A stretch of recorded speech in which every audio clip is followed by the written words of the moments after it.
Once again, welcome back to the class of operating system. In the previous uh, video, we were discussing about the same thing. Okay, the same thing is depicted in the form of a picture here.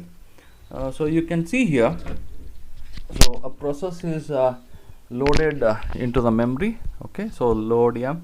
So okay, in the examination also, if you are asked, then you should draw it very neatly, and these steps are very much essential. Okay, first one is, so now it requires one page. Okay, so it requires so reference means the first step is reference, so it is referring to a page. Okay, initially all the pages will, none of the pages will be memory resident. Okay, none of the pages will be available in the memory. So so the valid invalid bit will be I only, so it is nothing but trap to the operating system. So suddenly the CPU sends a message, traps. Okay, send a trap means it is something like we have already discussed, right? Interrupt. So it interrupts the operating system, then operating system looks for that particular page in the secondary memory, because initially all the pages are available in the secondary memory itself. So page is on the backing store, so you can call it as a secondary memory also. So that page will be bring in missing page, so this page will be brought into the physical memory, so in a free frame. Okay, then reset. So once the required page is brought into the main memory, page table will also get refreshed, reset. Now this I becomes V, so means that page is already available in the physical memory, that is main memory. Now finally restart the instruction. So one instruction is restarted. Once the instruction is restarted, there is no question of trap to the operating system. Hope you understood this, right? Okay, so next is, let me, because I have to understand the time, otherwise video size will become too huge. Okay, sometimes 100 MB or something like that. So aspects of demand paging: extreme case, start process with no pages in memory. Okay, in extreme case, start process with no pages in memory. OS sets instructions pointer to the first instruction of process, non-memory resident, then all will be page faults. And for every other process, pages on first access, so it is called as a pure demand paging. And for every other process, pages on first access, because it is called as a pure demand paging, means all the process, all the pages have to be demanded. Okay, demanded from the hard disk or secondary memory. Actually a given instruction could access multiple pages, that is multiple page faults. A given instruction can access multiple pages, so it can cause multiple page faults. Consider fetch and decode of instruction which adds two numbers from memory and stores result back to the memory. Pain decreased because of locality of reference. What is the meaning of locality of reference? Okay, I think I will just sorry, there was some disturbance. So locality of reference means in certain situations the CPU may access the same pages repeatedly. Okay, the same pages, it may access the same pages again and again, so it is called as locality of reference. So if the CPU is referring to the same pages again and again, okay, but definitely page faults, the number of page faults will be less.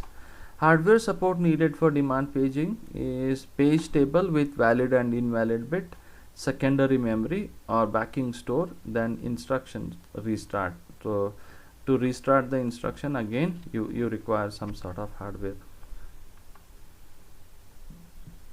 So these are the stages in demand paging, the same thing what we discussed. Okay, right now you can just go through by yourself. The first stage is trap the operating system, save the user registers and process state. We already know this. Determine that the interrupt was a page fault, check that the page reference was legal and determine the location of the page on the disk, issue a read from the disk to a free frame.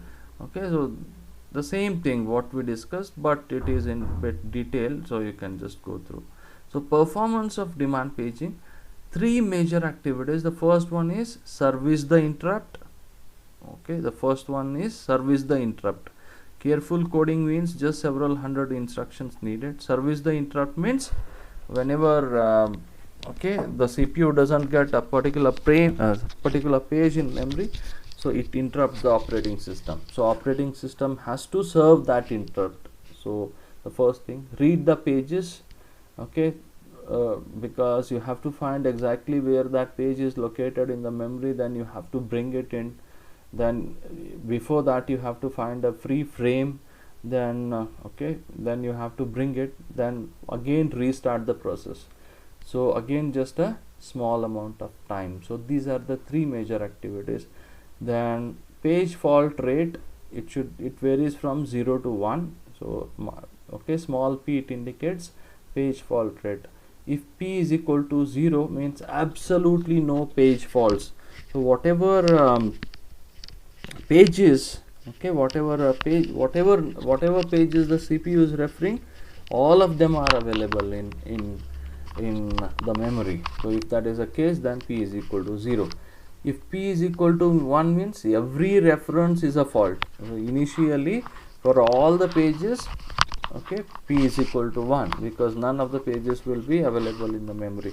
So effective access time can be calculated using this equation: 1 minus p into memory access, okay, plus 1 minus p into memory access plus p into page fault overhead plus swap page out plus swap page in.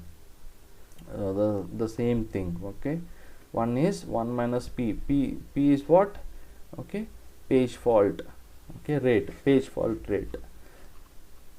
Then this page fault overhead, so total overhead, page fault, what is this page fault overhead? The first one is the service, it interrupts the service, I mean it sends a interrupt signal to the operating system. Operating system has to search the hard disk, locate where that page is stored, then check whether a free frame is available.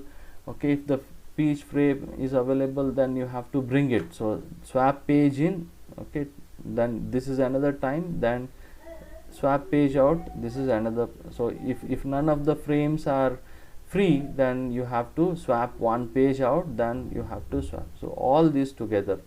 So an example is given here: memory access time. Suppose if the memory access time is 200, okay, 1 minus p into memory access. What is memory access time?